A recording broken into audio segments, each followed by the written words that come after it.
Hello! Welcome to episode 9 of Planet and the People. This is the podcast that aims to explore as many different aspects of climate change as possible. I am, as usual, introducing this podcast outside in the middle of Battersea Park, and I have just been joined by 3 pigeons and 2 parakeets, I think they are. Bright green parrot type animals which are staring me in the face and wondering what the hell I'm doing. Anyway, last week I spoke to the fantastic Rachel Richardson from the Ocean Cleanup, who told me all about the work that the Ocean Cleanup are doing to rid our oceans of plastic. So if you missed that one, strongly recommend it, because it's a really uplifting, inspiring chat about some very, very inspiring people and some very, very inspiring work. But this week I wanted to explore that big old world, fashion. Fashion. A few years ago, food became centre stage in our conversations about the environment, and I'd be hard pushed to find many people nowadays who are not aware of the impacts of agriculture and especially meat on our environment. But food, Parrot really likes this microphone, but fashion is something that is not quite so widely discussed. Still, it's starting to get a little bit more centre stage, but it's still not quite there.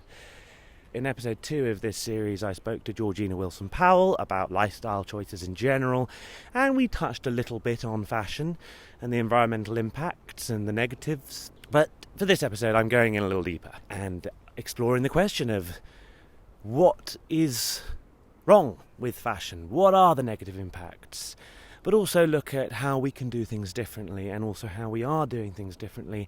And to help me with that very thorny question, I spoke to Sheila-Mary Carruthers, who is a really fantastic guest. I really enjoyed my conversation with her, and she just has a wealth of knowledge about this subject. 51 years working in the fashion and textiles industry. She has seen changes in both fashions and attitudes towards our clothes over the course of her career. She also loves shopping. She loves clothes. I could waffle on about her for ages, but I may as well pass you over to my actual conversation with her. So, without further ado, Sheila-Mary Carruthers.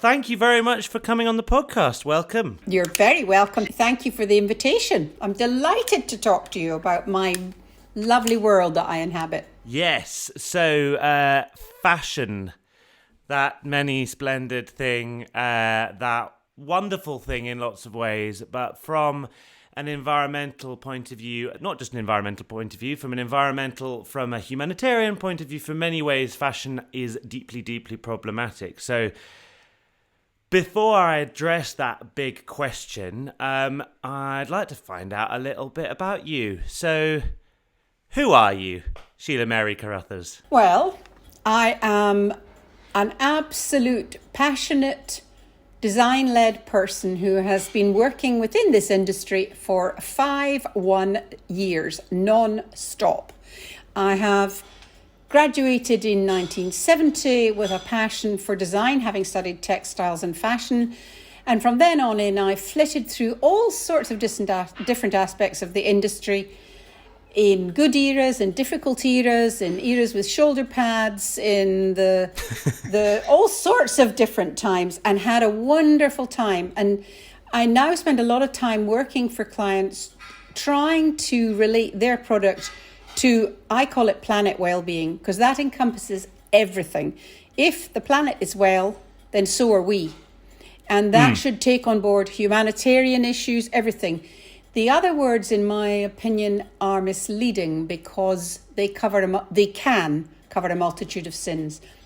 So my passion now is to say, look, we need to educate. We need to educate from school age onwards, because we know little about this industry and its contribution to making the planet unhappy, because it is, and it does. So that's me. So on that big question then, for a complete for those people who know nothing about this or have a little bit of an inkling about why the fashion industry is making the planet unhappy, in brief, I think we've discussed before that this topic could cover multiple episodes. Yeah. It could have its whole entire series.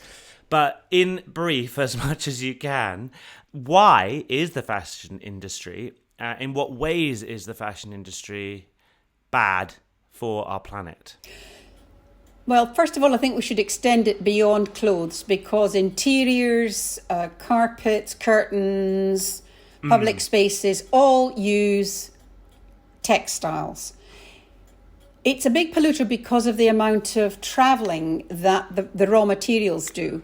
We are the second biggest polluting industry after oil and gas, bigger than shipping and airlines. That's what people don't really understand because of the travel that's involved.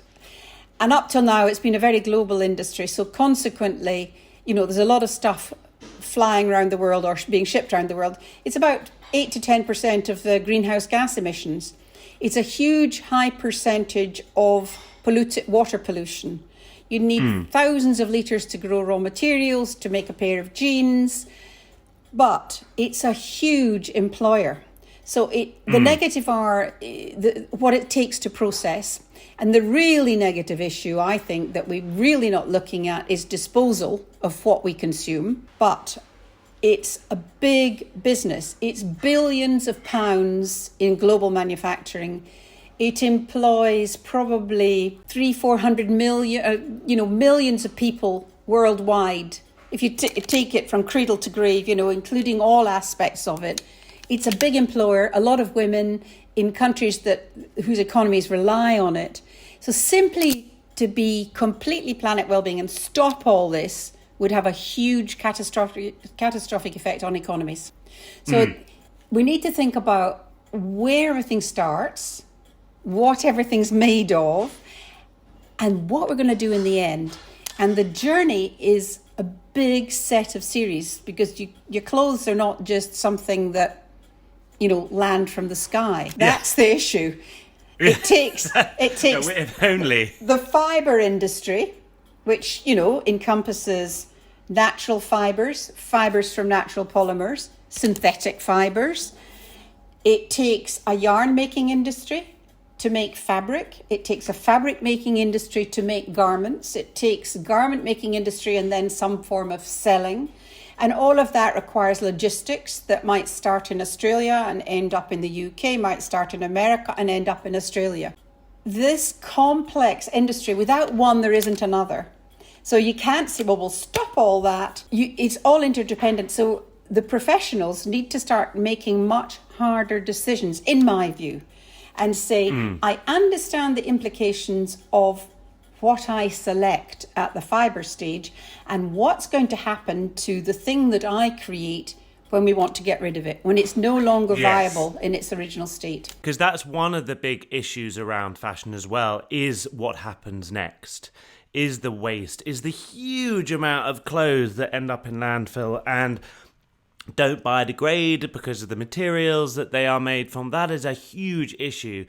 We'll come to that, I suppose, in a little bit about sort of what is being done. But I wanted to talk a little bit about the huge impacts on people around the planet. You mentioned the vast numbers of people who are employed in this industry and all the interconnected industries. But just a small amount of digging on my part in looking into this issue. I uncovered just truly devastating revelations about people's lives, about work forces, state of work. And I mean, for example, Dhaka, the Rana Plaza disaster in 2013. Tell me a little bit about that for those who haven't heard of it. Well, that was a manufacturing unit in Dhaka that employed lots of people, and they did have bad practice in the factory, as many of them do. It transpired that a lot of escape exits, etc., fire exits were all locked, and the owners had been warned that it was cracking, that it was falling apart. Probably, and I don't know, but probably for corrupt reasons, bad concrete was used. So this building collapsed and over 1,000 people were killed. Now, what it highlighted is several things: corrupt practices in construction, bad practice in manufacturing, and it highlighted the brands that were being made there were not just the bad cheapies, they were big, high-value brands as well. And really what's at the basis of all that, and the same as the poor, terrible wages that people get, is greed. All our greed. Because at the end of the day, if you think about it, there's a lot of clothing out there that's 10 quid. Yeah. I'd be generous, £15. Now that's had to come from a fibre. It's had to go into the yarn, as I said. It's had to be made into a fabric, and then it's got to be sewn, and it's got to be sold. And all of those 5 steps, everybody wants a cut of that, a cut of 10 quid. Yeah. So consumers, us, we're the greedy ones. And along the line, everybody wants to make money because there's no point in being in business. So you're taking 4 or 5 steps, or 4 or 5 industries are taking a cut on that garment. And that greed has forced prices down and down and down. And when I started work, clothing was a high percentage of your disposable income. Now it's a very low. Food is more expensive. Somewhere along the line, we've got that wrong. It should be an aspirational, joyous experience to have something new, as opposed to, oh, let me get a new, I wore that last week, let's get another one. That's psychologically the wrong way round. It's not buy one, get one free. Oh, I might as well get another of those t-shirts because they're so cheap, it's cheaper than sending it out for washing or dry cleaning. That's wrong. So greed from all of us, whether you're a professional or whether you're just a shopper, we've all wanted something for nothing, and that's wrong. So that leads to cheaper buildings, there's no aircon in the factories. The people making things are not getting good money. And it's not just the people that are often highlighted. It's all the brands. They knuckle down these prices into ridiculous to save a few cents here, a few cents there, and then they spend a fortune in glossy magazines advertising. That's all wrong. Now I'm sounding like I'm a saint. I'm not. No. I love shopping. I love clothes. I love visual things. But we've got to start paying decent prices for things. That's the only way forward to add something to the product. And lots of other things as well, like keep it for longer and so on. But the human side of it can be dire. And it's not just in faraway countries. It's in Leicester or Nottingham. You know, there's people getting £3 an hour. There was a whole scandal about it in the papers. Really? Here. Yes.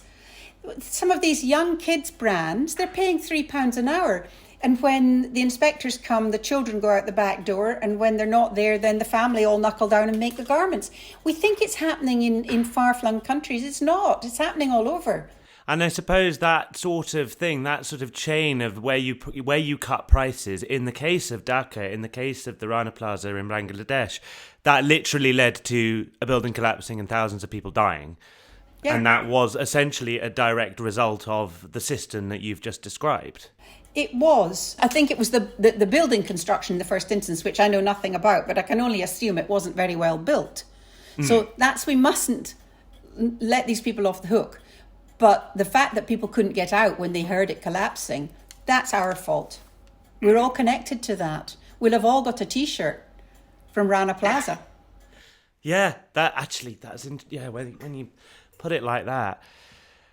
Also, wanted to also touch on cotton farmers in India, because that's also another devastating discovery I made about something like 300,000 Indian cotton farmers have killed themselves. There was a period of time where it was one farmer every 35 minutes would go out into the cotton plantations and swallow the pesticide because they couldn't make a living. Various reasons. And it was because they couldn't make a living. What was sort of the pressures that led to that? Well, the pressures, it's the same thing. It's price, it's money. They're not getting the proper money for their crop. But it's the same with, I think, a lot of farmers. The sheep farmers, whether they're selling to the carpet industry in this country or the interiors industry or the sheep farmers in Australia, they've been tragically doing the same things because nobody has a value. If you think back to when I was a child in the 50s, growing up, you went around and you got a new dress, you got a new coat because you'd grown out, or you got hand-me-downs.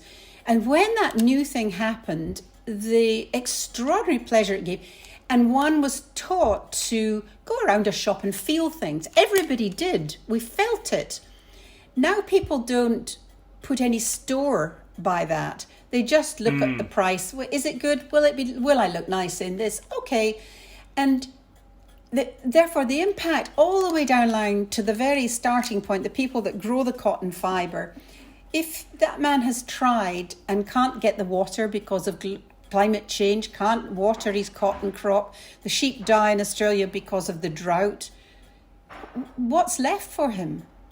And And that's where they go down fertilizers and chemical fertilizers that essentially degrade the soil in an attempt to try and fight. And that costs money. And let's not be fooled. Organic cotton still uses pesticides and fertilizers. They're just benign ones. Cotton is not a plant that grows by itself. There are plants that grow by themselves and don't need these things. And that's the sort of thing we should look at, perhaps. There's things like nettles and a plant in India called Calistropis, which grows like a weed. And they've discovered that it's got 2 crops a year of beautiful, fine diameter fibres that can be processed and has a cotton-like feel. It's probably equivalent. It's a cellulose-based situation, so it's similar to cotton or viscose. These are the sort of things we need to start looking at. Yeah. I'd like to come to that in a bit, but I also wanted to talk a little bit about sort of going to a bit of detail about how the manufacture of, I'm not going to say clothes and shoes, the manufacture of these materials that we use in all things that you've just described, how is the manufacture a soil pollutant, first of all? How does it contribute to soil degradation, for example? Well, that depends on the fibre. If, for instance, you took cashmere, it's an animal that grows its coat to survive in cold climates. There was a huge demand that cashmere used to be a luxury-only fibre, and it was something you bought and you treasured, because it's not that it's very rare, it's the way in which the cashmere is obtained. They comb the deer goats, they comb the cashmere. It's the under fibre that they comb out, literally with combs in the summer months, and that is what takes the time and the money. Now, when that demand increased, these little goats, everybody wanted more. It was on sale in the supermarket for a quarter of the price from somewhere else. And the consequence of that is the goats roamed wider and wider. And the high Mongolian plateaus, the vegetation, they were overgrazed. Now, that damaged the environment. It's the same with cotton, for example. Uzbekistan, the Aral Sea, was a big inland sea there. They decided they would have cotton production. Overproduction of cotton has taken the Aral Sea down to a little puddle. It's virtually disappeared, hasn't it? A whole sea. Correct, from water. And then there's no livelihood for the people living there who migrated there to look after the crops. Therefore, this is not something one can solve overnight. But I think the industry generally has stopped using harsh, terrible chemicals. Throughout the chain, there was a lot of carcinogenic use. We don't do that anymore in responsible countries. I can't speak for every corner of the world where shortcuts might be taken. But generally speaking, in regulated countries, only benign chemicals are allowed, and disposal of these chemicals is very carefully controlled. But as we know, in order to grow crops, fertilizers containing nitrogen are introduced to the soil, and that runs off. And so that's how the land gets polluted and, degraded. How long, since when did that start happening? Since those practices have changed? Oh, a long time. A long time? A long time. Oh, okay. Yeah, years, decades, especially in countries like Britain. We have not been using we've been taking water in for the processes from our rivers. There's a cashmere producing plant in Kinross, just in Perthshire in Scotland, and it sits on Loch Leven. And Loch Leven is where Mary Queen of Scots was imprisoned and she escaped. It's very romantic. It takes the water in from Loch Leven to process its cashmere, and it puts it back out into Loch Leven. And the fish are not pink and the fish are not dead. Okay. That is how it's controlled. And in fact, they were bought by a Chinese company, supposedly, recently. It was owned by a UK company that went under, bought by Chinese. And that's why the Chinese bought them, to see how they managed their raw material and how they managed to be so considerate to the environment. Okay. Because also you mentioned before, water as a water pollutant. In what ways can it become a water pollutant? What, the whole industry, you mean? The whole industry. Well, yeah. For instance, if you're dyeing a pair of jeans and you're not careful, the clever way when you dye something, whether it's the yarn that makes a shirt or a blouse or a piece of knitwear or a pair of curtains, you've got to put colour onto it. Now, there's ways of using synthetic colours, and there are better synthetic dyes than there ever used to be. And the problem is, unless you're very clever, you put whatever you want coloured into that, what they call a dye bath. And if they put in too much dye, there's dye left over in the residue of the water. Now, if you're a good country, you make sure that there is no leftover dye, and you make sure that any other additional chemicals used in that process are what we call, first of all, they're taken up, and second, they might be settled out. In other words, that water is discharged into a tank where whatever is not right drops to the bottom. And the rest is then put back into the river system or whatever system it was. But if you get that wrong and you're just lazy, or you're not regulated, or you're trying to cut corners to save money, you discharge that into the river, and if there's leftover dye, the fish do go pink. And there's masses of evidence by all the Greenpeaces and other organisations of this world to show that happens a lot. But it's the same with unregulated, waste and environmental ghastliness. So it's about the world putting pressure on these economies and the consumers being more generous in what they'll pay for their clothing. If we added another 50p to every T-shirt under £10 and said that's to go to educating the children, not sending them into the factories, a lot of people would pay that. It's nothing in the West. But in fact, it's massive if that went directly into better education. And, if you added another £1, what a massive difference that would make to the lives of the people that make our clothes. This has been Earth Week, and I don't know if you've seen on Instagram, I follow a lot of fashion textile companies. They've all been standing there with their things saying, I made your clothes. Now, that was a movement that started quite a few years ago, again, in the East. But actually, there's a lot of people now doing that for companies that manufacture here in the UK, here in the West, saying, we made them. Us real humans here, we're getting a decent wage, but this is why the cost is what it is. That's really interesting, because one of the things I was going to ask you is about sort of how it can be done. But it sounds like it's largely because I know there are so many examples of where the dye does get into the waters, and not only do fish get killed, but also people get jaundice, and there are huge health risks attached to that. But you would say it is really, really all about cutting corners and laziness, that it doesn't have to be that way. You can make clothes properly without it being this pollutant. Yeah. Yes, absolutely. There is no reason why we should be such a big polluter. Carbon footprint of travelling around the world is one thing. That means we need to onshore. Everybody needs to onshore, which would have a huge impact on the price of whatever we buy. But we need to do that for everything, not just our clothes. We've lost that. We're saying, you be the manufacturing area in that part of the world. We'll be the consumers. That actually, the pandemic showed us that's not right. That's not right. We need to all be a bit more self-sufficient. But there's no reason why we should be such polluters. But if you go somewhere and they're charging pounds or pennies for making a product, now it's not always the case, because in Asia there's some superbly efficient factories and they really have, sorted out whatever they're doing, because they realize that's the way forward.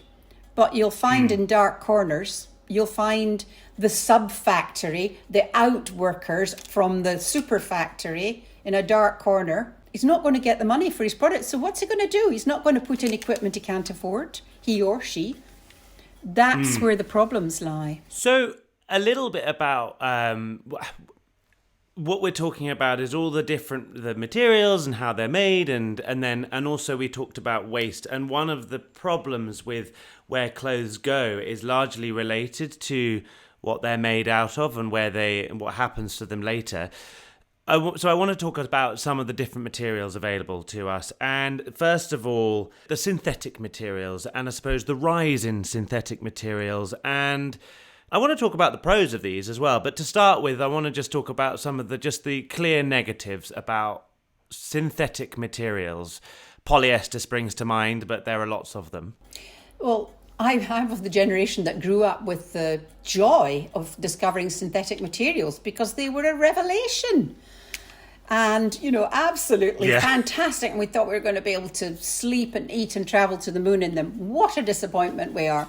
The first problem is that they're made at the moment. 60% of textiles in the world are polyester. 60%. And they're made from a finite resource, namely oil. We are looking at other ways of taking sweet corn, potatoes, and rejigging them with chemicals to make them into polyester. And in theory, the polyester from oil, we do not know how long as yet it's going to take to biodegrade. There were generally there was a big a big surge of creation of synthetic materials in the 40s and the 50s and even into the 60s. We haven't disposed of them long enough to find out when they're going to break down. You can put them in the soil and dig them up 40, 50, 60 years later and awash, and they'll do. The Prince of Wales buried a wool garment and an acrylic garment in his garden, dug them up. 90 days later, wool had composted into the soil. The acrylic needed a wash. Was that all it was? It was just there. Dirt. Needed to give it a wash and put it on. Yeah. Now, that's an issue, because what do we do with the 60% of stuff we consume? They've got lots of good qualities that you haven't necessarily got in natural fibres. So they have a contribution. And people are trying to create them in a way that they will eventually go back in to nothing, or to the original components. So that's one thing, and I'll talk about disposal in a minute. But the other thing is that I think we have got to understand the implications of us, the consumers, in washing. I don't know how many people have things like a fleece, but synthetic fibres come off lots of these garments, whether, it might be a sweater, it might be a fleece, or it might be a pair of joggers. And they go down the drain in our washing, and they reckon, how the heck you count these things, I've no idea, up to 700,000 microfibers go into our wastewater. Now that goes straight down the system into the sea, because you can't filter for that. You can't stop that. At the moment, you can't let the water escape without some of these microfibers. That goes into the food chain, and we, of course, are drinking it through water, where, it goes into the rivers that we take our water from. It's been discovered in our lungs, courtesy of COVID, explorations. A study in the Netherlands have found that there's microfibers in a lot of people's lungs now. We're breathing it in from our clothes. If that isn't a negative, I don't know. So you need a fibre that's going to compost preferably and biodegrade certainly. So those are some of the negatives. Yes. So you mentioned a few fibres. How close are we to developing these fibres? How realistic is it that we will develop some fibres relatively soon that will replace oil? Well, they exist. It's a question of them existing in enough, in big enough numbers to have an impact. It's a bit like recycled polyester. Greenpeace say it's great that we're recycling polyester bottles and we're making it into garments, but those recycled garments still shed. So whether we make it from sweet corn at the expense of growing sweet corn as a crop for feeding people, or whether we make polyester from sweet corn and use it in garments, it will still shed microfibers into the ocean. And the biodegradability in some of these things is not something you can throw into landfill. It's something that has to be more technically biodegraded, perhaps under heat and pressure. So again, are we prepared to pay for that? It's us, the consumers, that will make the difference to this. First of all, we've got to tell people these options are out there. And if you buy something and you look at the label and it's got 6 different components or 5 different components, that's a disposal issue too. We can't separate them. So whereas it might have cotton and wool and say linen as its major component, if it's wrapped together with polyester, nylon, elastane or viscose, it's difficult to separate. So it doesn't really matter if the polyester would biodegrade, the other elements would not necessarily. Although they're looking at elastanes again that will biodegrade. I mean, there's a huge amount of work. It's all about will. We got a vaccine out in a year. We could sort the technology for all this exists. Yeah. That's the sadness. It's like anything. We could have 100% natural power, but there's too many powerful lobbies who say, no, not for us at the moment. We're looking at, we're trying, we will change in 5 years. But at the end of the day, we could all survive on wind and wave power. I'm sounding like a missionary. I don't mean to. I'm sorry. No. In all truth, that is one of the things I have learnt over the course of doing this podcast, is that the options are available, the solutions are out there, and it's not kind of some weird sci-fi alternative. It's out there. It's just about enough people to care about it to actually do something. And I think that's definitely on the up. That number of people who cares is on the up, but still a bit of a way to go. It is. It's like you're either brought up, my generation, to switch the lights out when you leave a room, or you sit in a city and look out at offices where they've got 14 floors of lights on. And, it's just as cheap to leave them on. It's not. You don't brush your teeth with the running tap. Tiny things come together globally and say, right, I'll buy one less thing this year, or buy 10 less things, or don't buy anything at all, buy secondhand. Learn to sew a button on. That would be helpful. Don't throw it away. Yeah. So back to materials. We talked a bit about the synthetics. I want to talk about some of the natural, because there is this dialogue that synthetics are evil. As long as it's natural fibres, it's fine. But I don't think that's strictly true. We talked about cotton. We talked about the huge negatives of cotton, the impacts on people, the impacts on environments. A whole sea has disappeared as a result of cotton plantations. Quickly, can cotton be done well in a way that doesn't harm the planet? Well, I suppose technically, yes. It's just about volume and not transporting it around the world and trying to grow it in rotation with other crops so you don't need to keep feeding the land. Originally, there was no such thing as a bad fibre, because we did it differently. We did it locally, and we didn't expect to have the mass of ready cotton that we now expect. So it's about consumer expectations more than the cotton plant. I think that's the issue. And there are moves afoot. There's Better Cotton Initiative, and they're trying to make sure people are properly paid and the land is not being ruined. So there are initiatives out there, and they're worth supporting. But cotton's thirst is not the only issue. I mean, there's really 3 sorts of fibres. There's the truly synthetic ones. There's the ones from natural starting points, or natural fibres, animal fibres and vegetable fibres. And then there's the ones from natural polymers. Now, without trying to bamboozle you with science, that means it starts as a natural thing. Viscose, generally speaking, starts as a tree. Okay. So it's a tree, and there's a big talk about a well-known brand that is sustainable. And yes, it's sustainable because you can cut a tree down and you can plant another one. But as we know, carbon capture doesn't happen from day one. It happens after a few years for a tree. So you're cutting down 120 million trees a year to make viscose. When it was invented, it killed people because you can't get from a tree to a fibre without using chemicals. You have to break down the tree.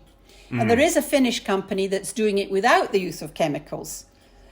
I'm not privy to their process, but they're saying we're not using any chemicals at all. That's very interesting. So that's a move forward. And that is sustainable, but is it good? Now viscose is basically cellulose. You can take the cellulose, for instance, from waste food and do the same thing. Why wouldn't we use coffee grounds or the excess from orange juice making and use that as the starting point instead of cutting down trees? Or, literally. Oh. And now that's been made commercial reality from companies in Italy. They've been the drivers in that. So that, to me, is a much better way of thinking about it, because I like trees. And even if you plant them again, doesn't seem right to me. That's fascinating. So you can do the same thing. You can almost make the same material out of waste products, essentially. Yes. Or weeds. This one I was talking about, this flower plant in India, they've only just discovered how they can process it. It grows in the wilds by the roadside.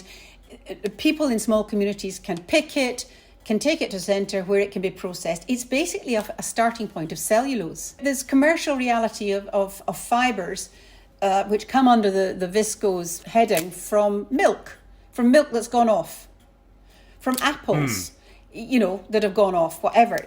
You wouldn't buy a whole apple crop, but, we the consumers like regular things in supermarkets. So how much stuff is thrown away?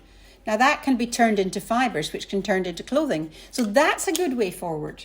And suddenly we're looking at the lovely humble nettle, which grows all over the world where people don't want it. It makes a beautiful long silky fibre.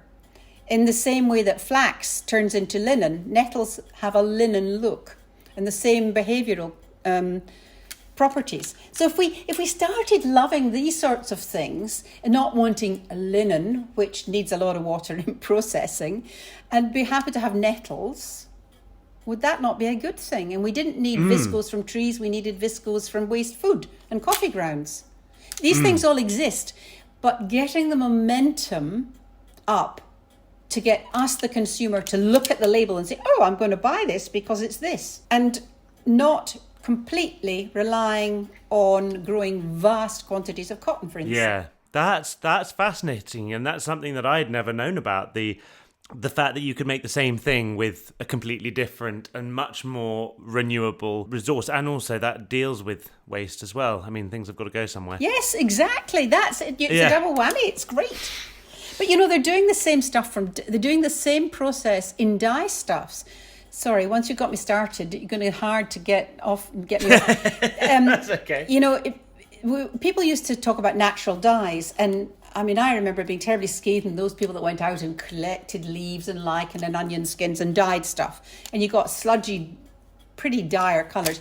Now there's a huge lot of research and commercialisation from flowers. And even more exciting, there's a company that are looking at the DNA sequencing of whatever colour it is, whether it's a flower or a plant or whatever, looking at the sequencing, recreating that through microbiology and embedding it into a carrier, so to speak, which is easily transportable, and then using that to dye. Now, the issue there might be that the dye stuff tolerance. So this navy blue is not exactly the same. So there's a bit of a tolerance. It might be slightly lighter, slightly darker, because it's nature after all. You can't control it. Whereas with chemical dye stuffs, you can say, right, 2 ounces of this, 3 millilitres of that, blah, blah, blah, it's done. It's the same all the time. And again, that's about a consumer saying, I'll have that over that. The technology is out there. People are doing things. What we need to do is get to enough recognition by those with the power, namely us, to make proper choices. Yeah. Quickly, something that you've talked about before, and I feel like you are quite a firm advocate, is wool as a resource. What are the pros and cons of wool? Do you think it's a resource that should be championed, or not? Well, I do. I personally do. I think the negative, as perceived by a lot of people, is animal welfare, because bad practice always hits the headlines. It was the same with mohair goats in South Africa. A few bad practices hit the headlines and bingo, it's damned. The animals are not looked after properly. And one of the issues is protecting them from disease. And there's various ways of doing it. And there are advocates on both sides. That's the negative. Generally speaking, sheep graze on, otherwise it would just be land. And particularly one of the biggest, South America and Australia are big wool growing countries. And the sheep just roam wide and free, and they rely on the sun and the rain, which makes the grass, and that's what they do. They grow a fleece every year, which can vary from 3 to 6 kilos, which they don't want to stay on them, so they are shorn. Again, if somebody is nasty, they'll do it badly. But good practice in good countries, that's fine. And you get a resource that's renewable. And then, of course, the sheep can actually have lambs. So you've got an ongoing resource that doesn't require much maintenance. For me, at the other end of the chain, wool is compostable. Anything that's compostable is defined. It has to go into the ground and return to its original components within 90 days.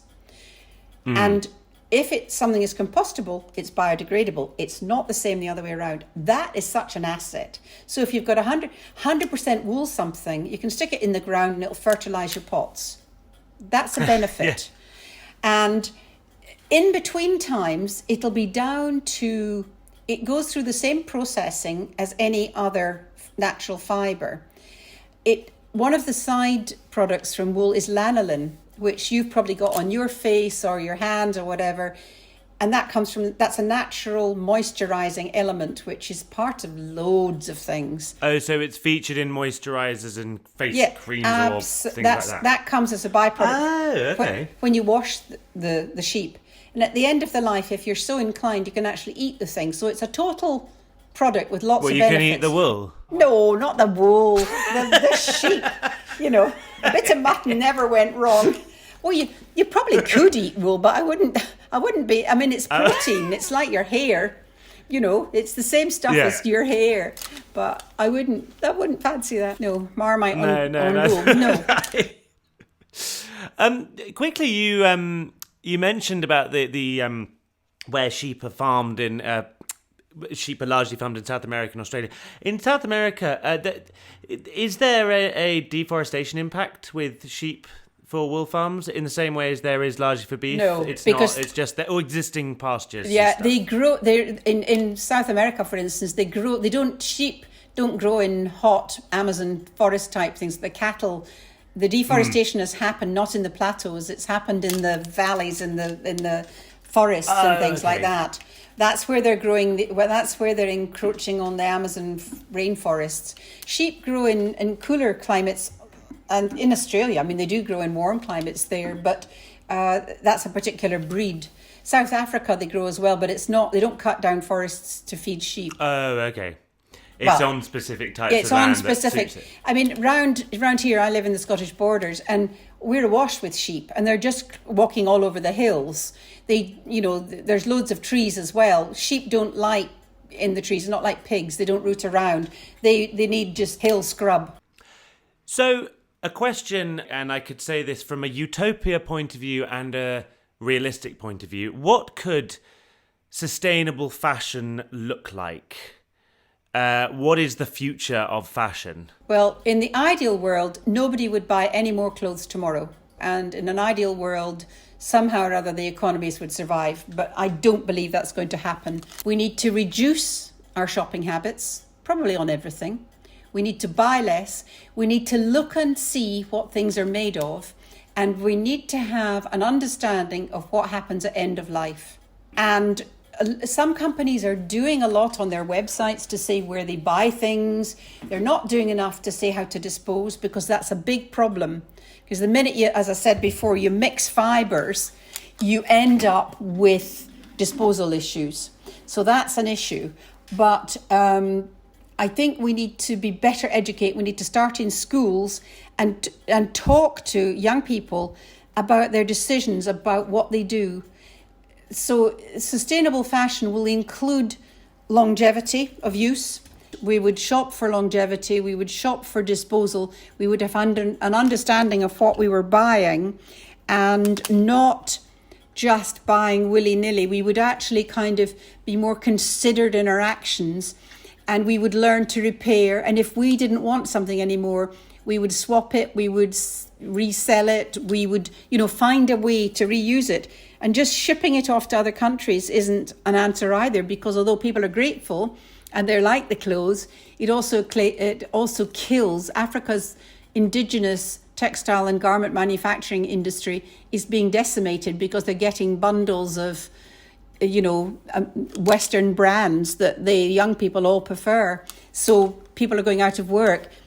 They're going into different work, selling second-hand clothes. So it's small baby steps to make a very big change, and it won't take long. Yeah, well, I was also going to ask, sort of on all fronts, in terms of that sort of personal attitudes, because you said about when you were sort of growing up and when you started getting into this world, there was a very, very different attitude towards clothing to what there is now. But do you feel that maybe the attitude towards fashion has changed again? Do you think it's getting worse?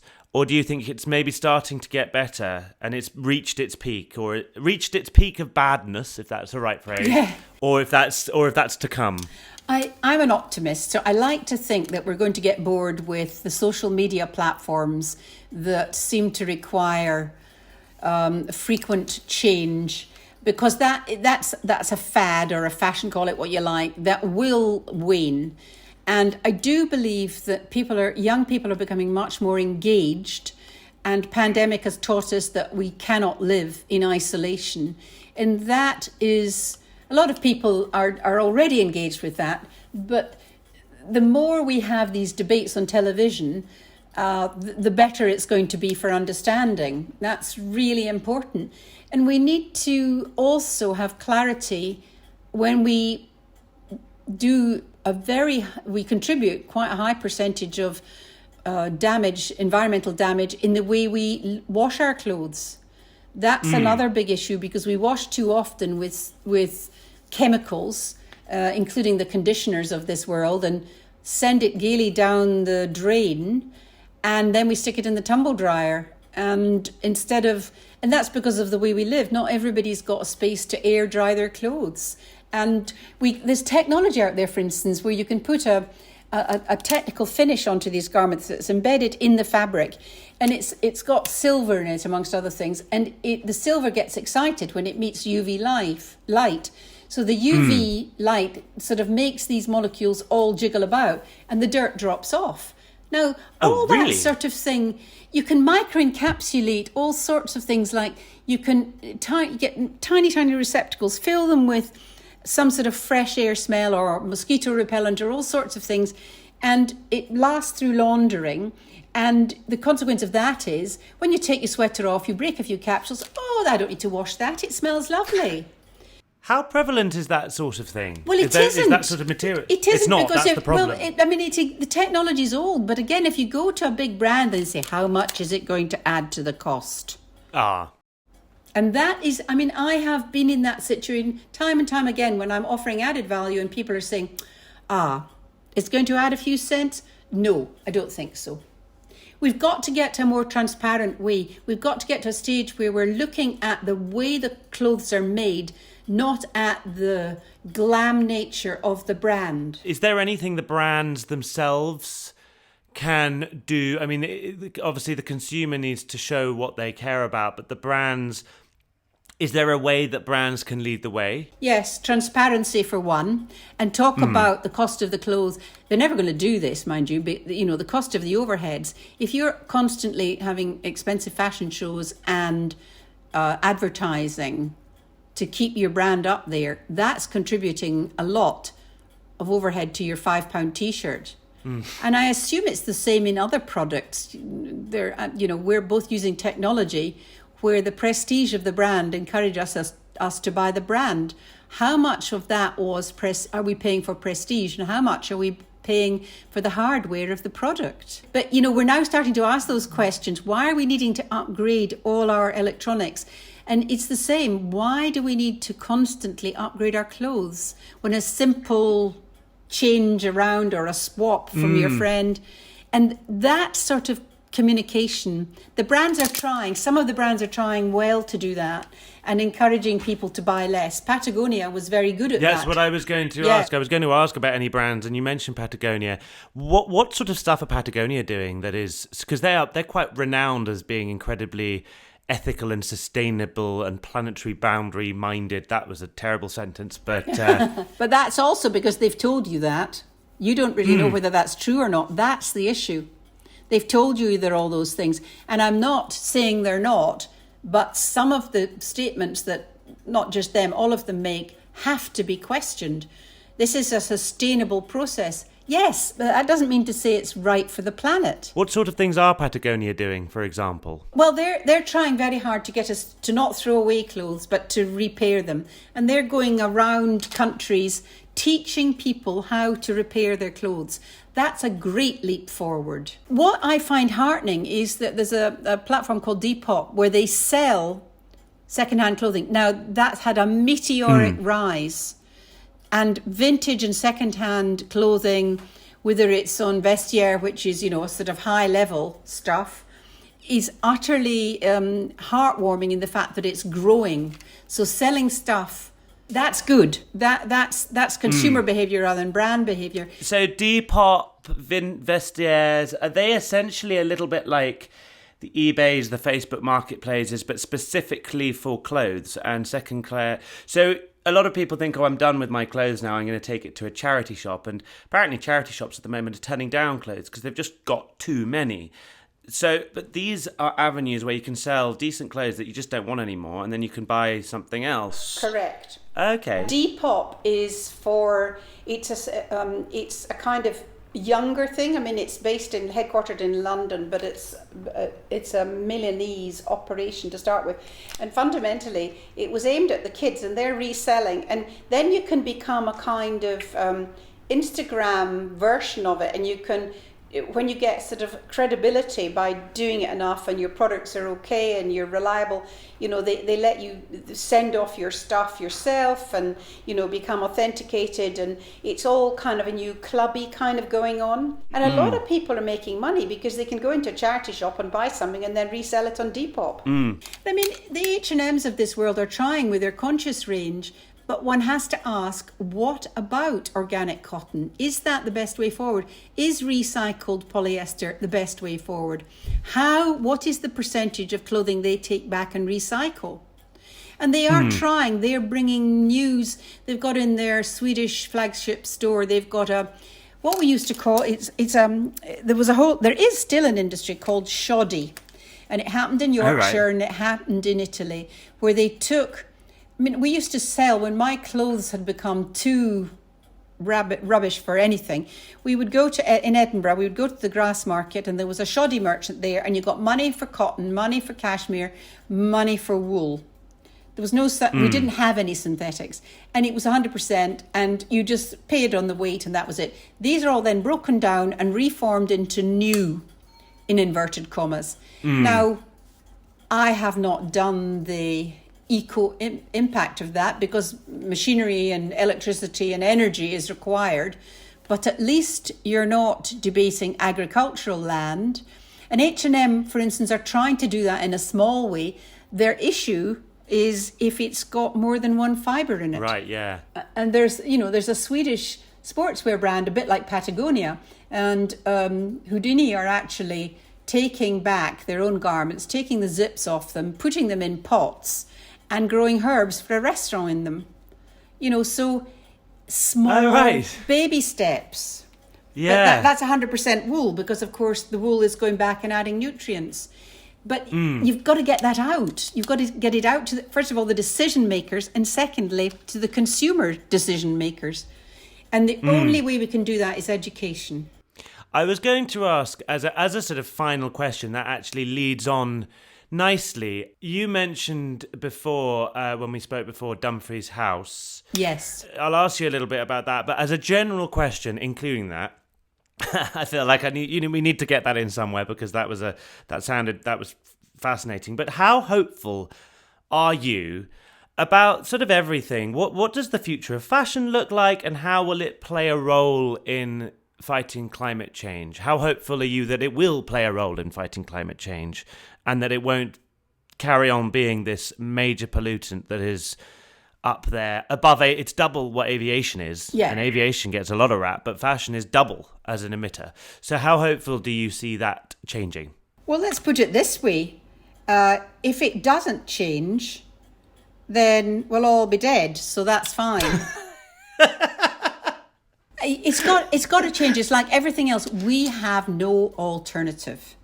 And so at some point, we're going to be bored with the social media platforms that agitate for newness.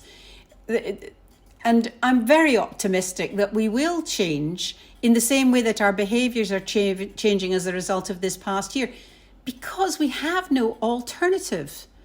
And we've got to accept that everybody has to make their own contribution. And the minute you cross into that territory, and if we can bring up the young people in that thought process, that the future, it's their future. I will be dead and gone. It's the young ones who've got to live in a ravaged world. And when they hit that real, I mean, I don't think the young teenagers, all of them want to take it on. But once they get into mid-teens, they're beginning to think, really, I've got my water bottle. I don't need another plastic bottle. So that same thing, you think that's a relatively new thing, the behaviour towards plastic in the environment. I think that will happen in clothing. And that's where the Dumfries House is. That is a setup that an initiative the Prince of Wales set up to rescue a house that had wonderful chairs, Chippendale chairs, the best collection in the world, that was all going to be broken up. Anyway, he rescued it and set it up as a skills centre, including teaching sewing skills and textile skills and all environmental skills. And I have to say, it is an incredible, absolute experience. They've extended it down to 2 sites in London, and he's going to set up at his Highgrove home the same thing. And they teach people to build properly, to carve, to make things out of wood, to cook, to chef, to butler, to paint, to do all, to rear special animals, to care in every way for the environment, as I say, including textiles. Now, multiply that initiative on the Duke of Cambridge is doing with the whole earth thing, and that will impact into our clothing vanity world, because eventually, you feel a bit ashamed when you buy a plastic bottle of water. Well, I hope we do. It'll be the same when we end up, where did you get that? What's it made of? Oh, really? You've got 100% polyester, whatever? Is that another new one you've got? So shaming. It'll have the same impact. It needs the BBC to get a series out there. We've got a series on how pottery is made, how jewellery is made. Why not clothes, which is the one thing we all share? Yeah. That's a good point. It's a very good point. I've been trying for years to get a series made. I can't get it commissioned. That's the way we're going to get to the consumer. That's the way we're going to get to the public. In the same way that you went, I didn't know you could make clothes out of waste food. I mean, fibres out of waste food. You probably didn't know about fibres. Well, Sheila-Mary Carruthers, thank you so much. This has been a fascinating and insightful conversation, and I feel like I've discovered a huge amount that I didn't know before, and I've done some research on this, so there are things that I had no idea about. Well, there's so much more to talk about. That's series 2 and podcast number 18, and let's hope that everyone that listens to this starts looking inside their clothes. Look at the clothing label. By law, the information is there and where it comes from. Have a think about what you throw out. Please. You're all going to be alive. I will be dead. It doesn't matter to me. It matters to you guys.